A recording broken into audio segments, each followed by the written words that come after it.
Hello, lovely people. Welcome back to Nananyana TV. Today, we're going to talk about the update on the missing ECG containers. 13 Chinese has been arrested as regard to this ECG container cases. 40 containers have been retrieved by the national security. Now, the national for elections. They have tip-offs and then they started investigations prior to the elections. And a lot has been discovered. It has been discovered that how these cables have been melted into aluminium poles. And out of that, two companies have popped up. That is the Conlock Company Limited, who is a scrap dealer, and then Sky Companies. These are the two main companies that are into the purchase and then the extraction and then the scandals, all the scandals as involved to these ECG cables, being led by one of the managers in ECG. This minister is doing a very yeoman's job. John Jinapo, the Minister of Energy, due to in his report, he said they started these scandals prior in 2019, where the then government did nothing about it. Companies have been set up and they've been turning into these ECG cables into poles and then channeling it into other things. There has been causing, and that has led to causing the doomsaw issues that arose, some years ago. Not knowing that these people, when the cables come, the cables that are meant to solve the problems of the doomsaw, these cables are being channeled, led by the ECG, some of the gurus in the ECG, the heads, some of the managers, and then being sold to these Chinese and Indian scrap companies. And these are melted and turned into poles and aluminium products. How can we be so unscrupulous? How can we be so I don't really think far about this. Whilst we are in crisis, the damn government trying to fix it. When cables are brought to send electricities to every part of the nation, these leaders leading the ECG company channel these into other companies, and these cables are being melted into scraps. Poseful. The cables that are meant to be laid, transform power to places that have problems, the electricity problems. These cables that will carry the energy are being melted into poles. So what will be the essence of it? Let's go listen a lot, and then the energy minister is cracking deep into it to finding the root and pulling out the rot, and then to deal away with this doomsaw issue that has been tagged with some of the politicians, the MPP NDC saga. These leaders push the blame onto the government in power, not knowing that it is this sector that have people there and causing all these mess. This minister is on his grounds and is going down on them to fight this ECG problem. And behold, the national security is also involved, and things are popping up. Companies that have been set up that are turning these cables into poles, aluminium products, and into something else, thereby continuously causing the doomsaw problem in the country. And this, they say they will fix it, and led by the minister John Jinapo, They are going to hunt everybody that is involved, not only to prosecute them, make sure they pay back whatever that they have, the country has lost, and then refix the country and then the energy sector. I think it's a good thing that they are doing. Let's go watch, listen to what, and then the current update on the ECG saga. Are not cleared as talked. When I went, I was given a different figure of 2,500. I got alarmed. And so as minister, I set up a committee to investigate the whole issues surrounding these containers. The committee submitted this report and indicated that contrary to the 2,500 figure that was given when we got to the port, 1,300 containers and over could not be accounted for, which means they were missing. Let me put on record that these things have been happening since 2019. And as you can see for yourself, based on where we went, it's a syndicate that has been operating for some years now. As minister, I've taken a decision to break this syndicate. We would chase everybody, pursue every organization that has been operating this cartel.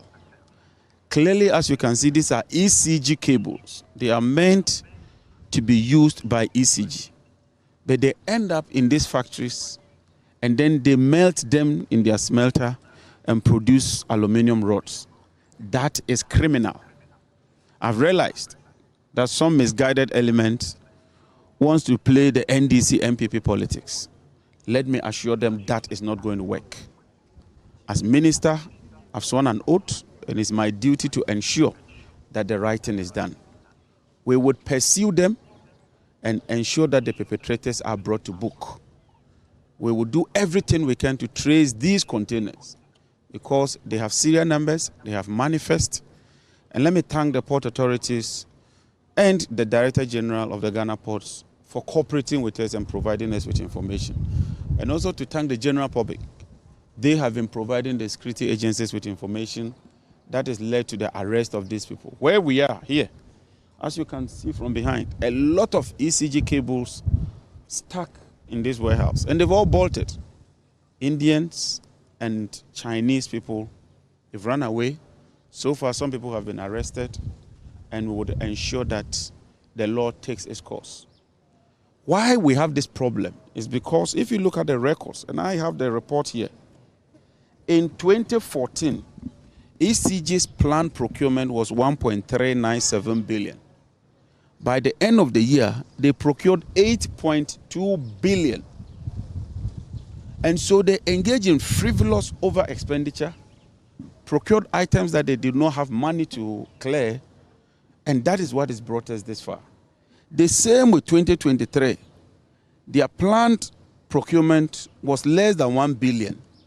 They ended up procuring 8.3 billion.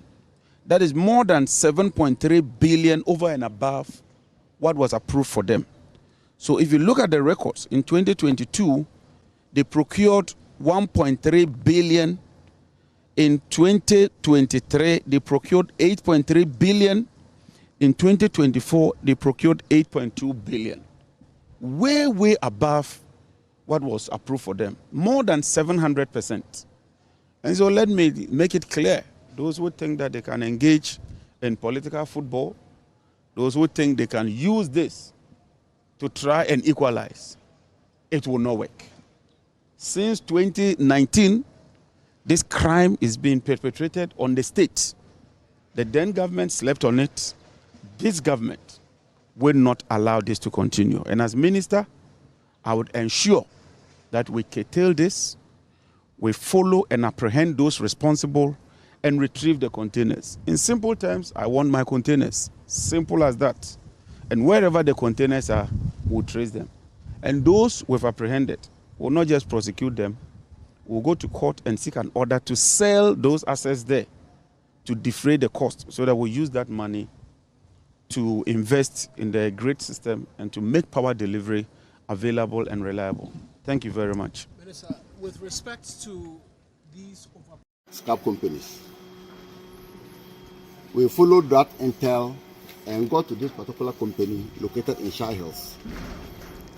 And we realized that several of these ECG cables have been cut into pieces and then melted into liquid form, molded into round aluminum bars, and then some in powdered form, which they export at very expensive prices. Now, apart from the one that we melt and sell, we also have some stock in this particular warehouse, where the quantity you see here are from so many containers that we have been looking for all this while. We have found these cables here, which was actually sold to them with the connivance of some Ghanaians that we are gathering intelligence to arrest. But so far, on arrival here, we have been able to pick 8 Chinese suspects and then 1 Ghanaian, who is a manager. But the owner of the company, I would prefer to keep the name for now. Is on the run, but a team is on one hand for him, and we are sure very soon he will also be arrested. Who is this owner and what's his nationality? The owner is a Chinese. The owner is a Chinese, and the company is known as Ponlock Company Limited. They are solely into scrap materials, that's the aluminium scrap material. They buy and mold it into finished product and export. Okay, how long have you been doing this investigation? In fact, we commenced this investigation about 2 weeks ago, when intelligence came in that these ECG containers are being diverted to various locations. But in actual fact, it started maybe several months ago, even before elections. But it's now that the intel have gotten to us, and we are determined to investigate and get all those who even started. No matter when it started, the last 2 or 3 years, we are determined to investigate and get the perpetrators arrested. When you say that it started 2 weeks ago, I mean, we knew that upon the assumption of this administration, at the transition, what the minister said he handed over to him was in excess of about 3,000 or so containers. He mentioned some amount of containers that are locked up at the port, which remains uncleared. Only for us to get to know yesterday or a day before yesterday that these containers, well over 1,000, have gotten missing. And so if you started the investigation about just 2 weeks ago, how do you juxtapose the concerns that people raise that these containers go missing under this administration? As a secretariat, we can only speak to what we know after a complaint or a petition was received. So what I'm trying to say is that they received a petition 2 weeks ago, and what investigation has revealed so far is what I'm speaking to. A petition from who? A petition from a citizen of Ghana. It's not even one person. We have several people bringing in petitions, haven't gotten intel about it. So the secretariat picked it up. The secretariat operates in such a way that anybody at all can bring in a petition, and once we feel that petition borders on national security, we are obliged by law to commence investigation into it. One of them. Would you apprise us exactly what the petition was seeking to do, or was seeking you to do? The petitioners, all that they are seeking is that these are containers or cables that belong to the state. They are meant to provide electricity to Ghanaians. Some Ghanaians have not even gotten light in some various communities, especially in the villages. We have been hearing about people talking about Domso. Government is doing everything possible to ensure that electricity gets to everybody within the country. And so much investment has been put into this thing to import cables, to extend electricity to everybody, to make life stable or electricity stable. So if this thing is allowed to go on, then I don't see how we can stabilize electricity in the country. And for that matter, we only commence investigation to ensure that the gang that is involved in this activity, is arrested and dealt with according to law. You can actually. Yeah, you I can. was even asking how long has this company been in existence? From the preliminary inquiries we have made, they have been operational for 2 years, but we are yet to confirm that. There has there been any allegations of things like what we are witnessing now? This is the first time we are hearing something like this. So what's going to happen to this 9 suspects whom you have arrested of Punlock Manufacturing Company now? Thank you very much to you and thanks to your listeners. They are currently suspects, and by law they are entitled to a counsel of their own choice. So we will grant them that opportunity, but of course within the next 48 hours we will also exercise our rights by ensuring that we complete investigation and put them before a court of competent jurisdiction. Thank you very much. And you talk about a court of competent jurisdiction. There's also the issue about where you're going to be taking them next. Are they going to be in the custody of the NIB, or they'll be transferred to the police? Currently, as I stated earlier on, it is the National Security Secretariat that is in charge of this investigation. So they will definitely be in the custody of the NIB. Thank you. And with the amount of the cables that you have seen, have you been able to take stock for us to know how much of these cables are in this warehouse, and if your investigations or your intels is also leading to others which are outside of the premises of this place? When you look at the cables, they weigh several tonnage that ordinary human beings cannot just lift it up for you to count. We need the machines, especially forklifts, to be able to do that. So for now, what we intend to do is to place 24-hour guard here until we are able to take stock. So that's the plan. Okay. And how long do you intend to do this operation so you're able to get what is out there in the warehouse out of the place that may also go back to the ECG? Right. The investigation is not straightforward. I cannot conclude that we may even be conveying it from here as soon as possible. That's why we are mounting guard. It's a legal procedure, so we have to follow due process. And if it warrants that we should convey it to any other place that the big man will determine, we shall do so. Otherwise, it will continue to remain here, but under guard. Okay.